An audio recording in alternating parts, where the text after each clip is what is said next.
Χαίρομαι γιατί αυτό θα το δω εγώ και θα μπορώ να το μοιραστώ και με όλους τους κόσμους ανθρώπους, τους Έλληνες, γιατί θα το δείξει και ο Αντένα από την Κίνα.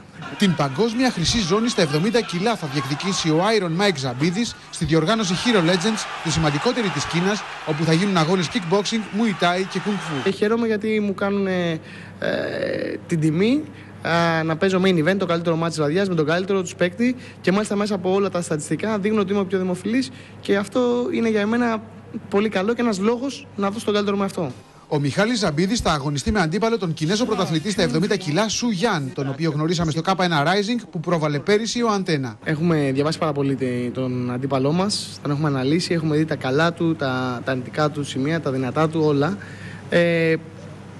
Έχω προσπαθήσει να μπω στην ψυχοσύνθεσή του, να δω όταν χτυπιέται, όταν πιέζεται, όταν δουλεύει σε υψηλούς σιγμούς και όλα τα σχετικά.